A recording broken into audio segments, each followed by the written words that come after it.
branches and then the different aspects of government coming together, how they work together, how laws are enforced, how accountability is actually checked. Rightness is a socio-economic and labor context of northern Ghana, as I mentioned earlier. So right on my left is actually a graph that is from Afrobarometer, yes, and it shows the multidimensional poverty rate of Ghana. If you are very observant, you realize that it keeps rising as we approach the northern regions. When you look at northern region, it has 80% multidimensional poverty rate, and I think it really affects participatory governance in the northern Ghana.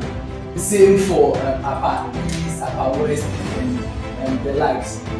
The second graph is actually the bar graph showing the literacy rates of the northern regions. Yes, the 5 northern regions. We realize that the national average for literacy is really high in the country, but when you look at the regional literacy rate for northern Ghana, it's very low.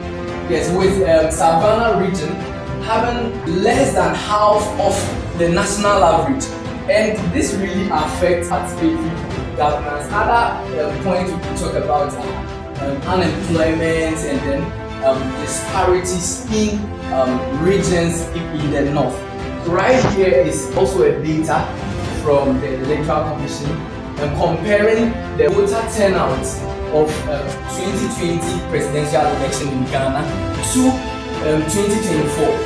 And if you would be observant, you realize that in 2020, northern region had 75% turnout.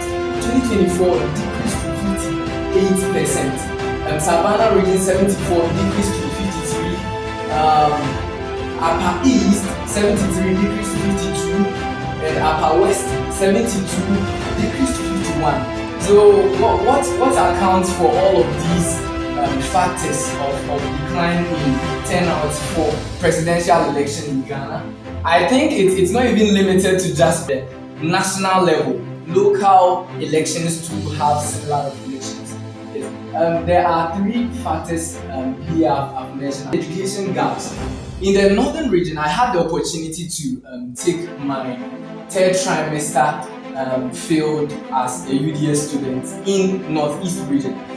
And I was surprised to realize that a lot of the young people in the community where I went, which is Bimbagu, were not going to school, and their parents did not even bother. So there is a very great gap in education in the northeast and even the northern Ghana as a whole. We also have language barriers. There are diverse languages in northern Ghana in general. And we also have limited civic infrastructure. The picture right there is me in front of senior high school students, and I was surprised to realize that they didn't have a hall to host the session I had with them, and so they needed to sit under trees for some reasons I wouldn't mention them. But there's a very huge gap in the infrastructure in the northern Ghana.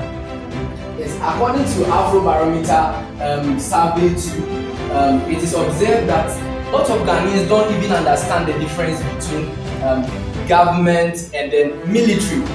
And so in my research, I realized that 48% of Ghanaians are the only ones who, in the Afrobarometer round 9 survey, to confidently say they understand and they can participate effectively in political spheres. The national average for the turnout was 60% in 2024 elections. When you check the northern regions, none of them even came up to 60%. So this is just to give you a background of the socio-economic and the labor structure in northern Ghana. What's actually going on? As part of my goals here, I want to advocate that we push civic education very hard in whatever little ways that we could. There have been a number of researchers I looked through before campaign. I realized that revenue is one of the most successful and trusted medium in the northern Ghana, but it is not really utilized looking at its capacity. And for your information, lots of people in the north don't have televisions, so most of the things we do in Accra, they don't get the opportunity to see them. But at least there are a few NGOs which I will be talking about in my next slides that are utilizing these opportunities in the radio sector. We also have school-based civic clubs, civil societies coming up. Yes, we see a number of NGOs such as NORSAC and Deepened Ghana coming up with clubs that is also pushing the agenda high. This me here, it was a collaboration between NCC and then Kufuor Scholars program, and we were supposed to advocate for people to participate in the 2024 elections. Yes, and I think it's one of the things that is being utilized in a small way, which I'm advocating that we push it very high. We also have community dialogues that are held in the north, so at least all hope is not lost. Yes, but despite all of these new initiatives that are coming up, there are some challenges. Yes, and one of them is that individuals have limited internet access and digital literacy among the rural youth in the northern Ghana. Another is gender-based exclusion. We all understand how the traditions and the cultural systems in the north do not really allow lots of opportunities. I'm talking about male-female gender issues. I believe we all are. Okay, so this is my last slide actually. I have a number of recommendations. And the first is that seeing that a lot of people in the northern Ghana use radio stations, we can, they listen to radio a lot. We can leverage local language and indigenous language by converting or translating, for the want of a better word, the civic materials into different local languages. I think it's going to let people have access to whatever thing is being discussed. I want to believe most of them show this interest because, yes. I think yesterday there was an initiative that one of the presenters talked about, storytelling.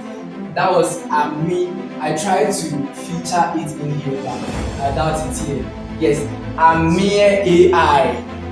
He talked about it, and it's a storytelling kind of initiative that allows the voice of the natives to be heard, and I think it's a good thing. We can also engage the chiefs and elders and religious leaders. Yesterday there was a very awesome contribution about that, how religious leaders are helping in promoting civic education.